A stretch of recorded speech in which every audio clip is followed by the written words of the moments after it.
Bienvenue les amis, sur The Observer. Cette vidéo est consacrée à la 6e partie sur l'histoire passionnante de la technologie de l'information. Si vous n'avez pas vu les précédentes parties, je vous conseille de les voir, elles sont disponibles sur cette même chaîne. Bonjour tout le monde. Bonjour, prof.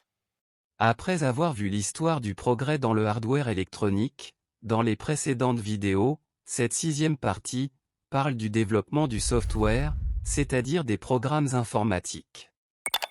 Elle traite de l'histoire des langages évolués et celle des systèmes d'exploitation, partant de ceux des ordinateurs jusqu'aux smartphones et les objets connectés.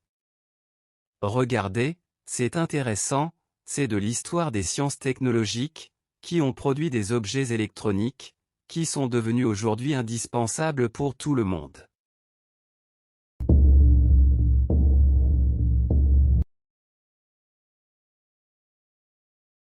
Le développement extraordinaire de la technologie de l'information n'est pas dû seulement à la technologie du matériel appelé hardware, mais aussi au développement du logiciel appelé software.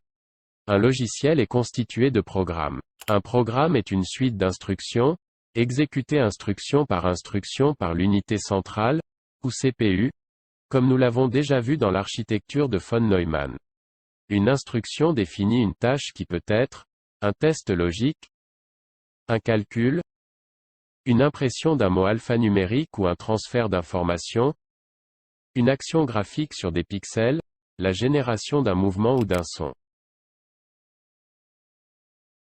Le progrès de l'algorithmique, l'invention des langages de programmation de haut niveau, et les programmes, appelés compilateurs et interpréteurs, qui les traduisent en langage machine binaire, seuls compris par l'unité centrale d'un ordinateur, ont facilité l'écriture des logiciels complexes, et leur transportabilité d'une machine à une autre.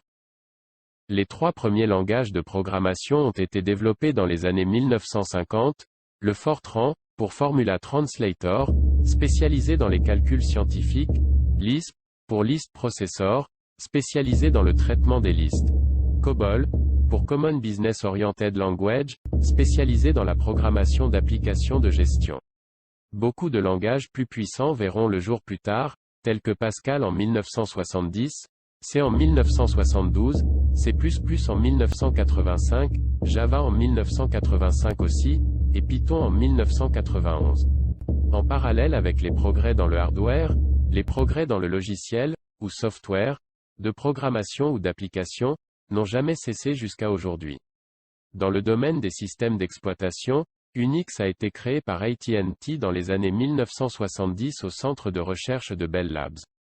Une étape importante a été franchie par la création par Microsoft du DOS, ou Disk Operating System, pour les PC en 1981, suivi du Windows en 1985, et de Linux en 1991.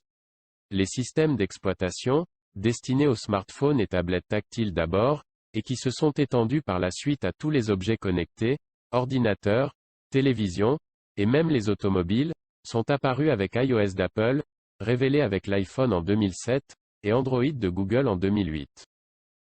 Dans la prochaine vidéo, la 7e et dernière partie, nous verrons l'histoire du 3e élément, qui a boosté la technologie de l'information. C'est le progrès du développement des systèmes et réseaux de communication à distance, qui mènera à la naissance de l'Internet. Et à son développement jusqu'à aujourd'hui. Merci, prof. C'est passionnant et très instructif. J'ai hâte de voir la suite dans la prochaine vidéo. Merci prof. Merci à vous aussi qui nous avez suivis jusqu'au bout. N'oubliez pas de vous abonner à la chaîne et au revoir à la prochaine vidéo.